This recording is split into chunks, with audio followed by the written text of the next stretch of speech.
कुछ कट्टरपंथी, कुछ उग्रवादी, कुछ बहसी दरिंदे, कुछ भेड़िए, वो इस सारे कारणों के कारण हैं। लेकिन ऐसे नृशंस अत्याचारों पर सज्जनों का मौन होना वो भी बहुत बुरी बात है। हम चाहेंगे भारत का मुस्लिम समाज भी मुखर होकर बांग्लादेश के हिंदू समाज पर हो रहे अत्याचार का विरोध करे और अपने धर्म मजहब के लोगों को प्रेरणा दे कि वो बहशी ना बने, इंसान है, इंसान ही रहे। देखिए, भारत सरकार से हमारा निवेदन है कि वो बांग्लादेश पर दबाव बनाए ताकि वहाँ हिंदू सुरक्षित हो।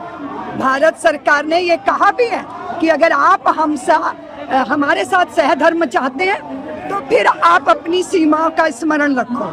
लेकिन ये बहुत लंबा दौर हो गया, अब सहन करने की सीमा समाप्त हो गई है। भारत सरकार से क्या क्या मांगे हैं आपकी जो कि बांग्लादेश सरकार से इसके साथ उठाई जाए? देखिए, भारत सरकार से हमारा निवेदन है कि वो बांग्लादेश पर दबाव बनाए ताकि वहाँ हिंदू सुरक्षित हो। भारत सरकार ने ये कहा भी है कि अगर आप हमारे साथ सहधर्म चाहते हैं तो फिर आप अपनी सीमाओं का स्मरण रखो।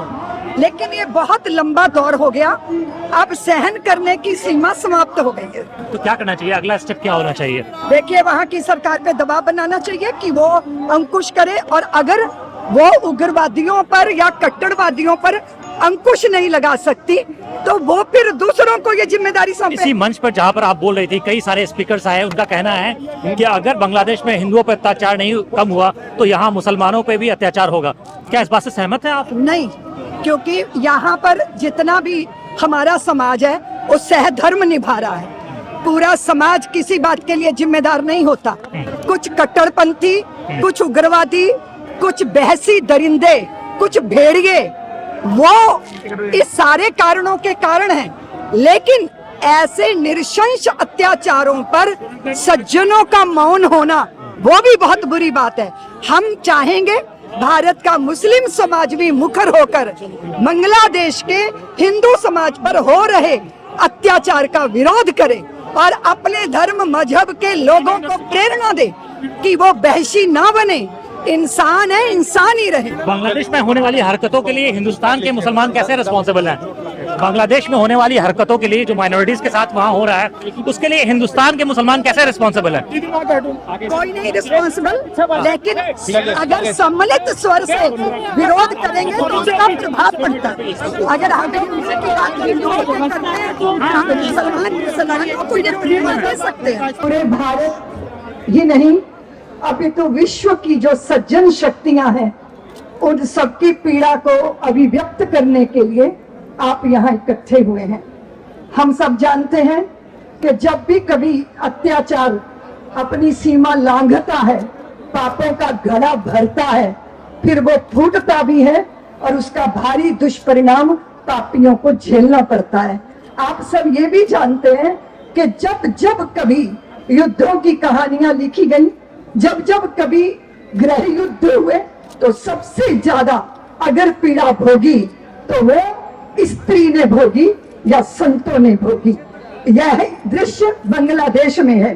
चिन्मय दास प्रभु को जेल में ठूंसा गया, संतों का अपमान हुआ, और भी ज्यादा दुर्भाग्यपूर्ण कि वहां हिंदू स्त्रियों के साथ सामूहिक बलात्कार हो रहे हैं और उनकी हत्याएं हो रही हैं। हम सब हिंदू समाज हृदय के अंदर इस व्याकुलता को थामे बैठा है। हम प्रतीक्षा कर रहे हैं।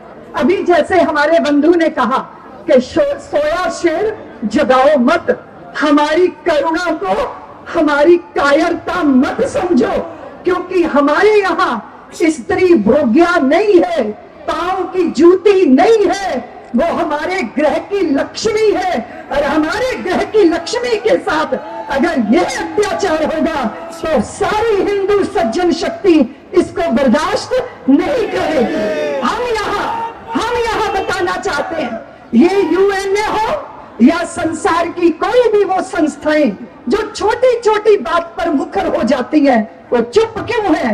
वो हिंदुओं के सामूहिक नरसंहार पर चुप क्यों है? वो हिंदू ललनाओं, मेरे पास समय मुझे नहीं पता कितना दिया गया, आज से 25 साल पहले मैं अमेरिका में थी। मेरे को एक व्यक्ति मिलने आए, 80-85 वर्ष के यहूदी थे वो। उन्होंने मुझे कहा, रितंभरा तुम्हारा देश कैसा है? मैंने कहा क्यों, मेरा देश दुर्गा के आराधकों का देश है। उन्होंने कहा पर तुम्हारी दुर्गाएं तो बांग्लादेश में अपमानित की जा रही हैं, उनके स्तन काटे जा रहे हैं, उनकी जंघाओं पे गर्म शलाखों से उन्हें गोदा, उन्हें छेदा जा रहा है। हिंदुओं को क्यों नहीं पीड़ा होती? उनकी उंगली पर आंकड़े थे कि बांग्लादेश के किस मोहल्ले में, किस शहर में हिंदू स्त्रियों के साथ अत्याचार। आपने लज्जा उपन्यास भी पढ़ा होगा। मैं आप सबसे ये निवेदन करना चाहती हूँ, हिंदू बंधुओं, गिड़गिड़ाना नहीं है। आंधियां चलने लगी, अब ज्वार को पैदा करो। कंठ में क्रंदन नहीं, हुंकार को पैदा करो। फिर सजने लगी है कुरुक्षेत्री समर की भूमिका। पार्थ तुम गांडीव में टंकार को पैदा करो।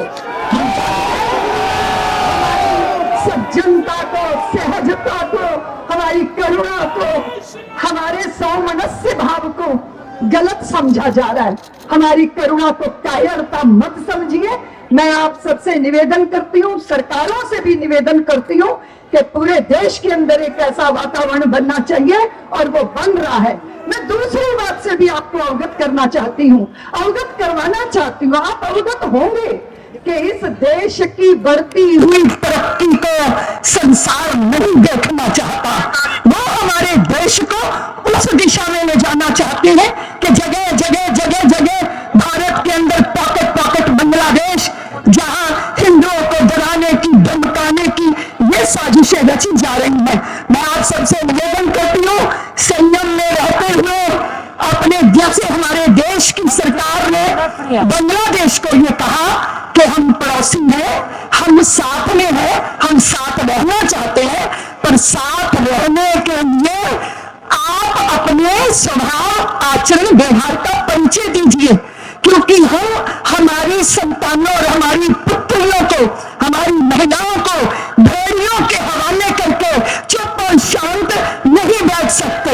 इसलिए मैं यहाँ देश की सरकार को भी और बांग्लादेश के दूतावास में जो लोग हैं और यूएन में जितने भी विश्व की शक्तियां, संस्थाएं हैं, उनसे निवेदन करना चाहती हूँ कि महिलाओं का ये अपमान भारत की एक भी महिला नहीं झेल सकती। और भारत में एक जानकी का अपहरण किया था रावण ने। आप जानते हो, माता जानकी का अपहरण, छू लेने की सामर्थ्य नहीं थी उस पापी की। तो फिर भारत ने क्या किया था? लंका की स्वर्ण प्राचीरों के सोने को पिघला पिघला कर सागर में बहा दिया था। एक द्रौपदी के केशों को छूने का प्रयत्न किया था, कोशिश की थी। वो कौन थे? दुर्योधन और दुशासन। जंघा तोड़ दी थी उसकी। दुशासन की छाती का रक्त पीकर भीमसेन ने द्रौपदी को किए गए अपमान का बदला लिया था। इसलिए हिंदुओं, महिलाओं का अपमान हिंदू समाज नहीं सहेगा। इसका घोष करिए, घोष करिए। हम सहन नहीं करेंगे, हम सहन नहीं करेंगे, हम सहन नहीं करेंगे। क्योंकि सहन करने की सीमा होती है। अधिक रगड़ करोगे तो चंदन में से भी आग पैदा हो जाती है। इसलिए मैं यहाँ बांग्लादेश के हिंदुओं पर जो अत्याचार हो रहा है उसको बंद करो। यह आक्रोश मार्च है। हम अपनी पीड़ा को, आक्रोश को व्यक्त कर रहे हैं। हम गिड़गिड़ा नहीं रहे, हम तुमसे दया की भीख मांग नहीं रहे, क्योंकि तुम्हारा अस्तित्व हमारे ही पुरुषार्थ के कारण है। और अगर अपने अस्तित्व को बचाए रखना चाहते हो तो हमारी महिलाओं, बच्चों, युवाओं, हमारे मंदिरों और हमारे आस्था के केंद्रों और हमारे संतों पर बुरी दृष्टि डालने का दुस्साहस मत करना। क्योंकि हम आंख नोचना जानते हैं। हम अपना किए गए अपमान का बदला लेना जानते हैं। अगर मान सम्मान पर सवाल पैदा हो जाता है तो हम रक्त देना ही नहीं जानते, हम रक्त ले लेना भी जानते हैं। इस संकल्प के साथ सब लोग मुट्ठी बांधिए, हाथ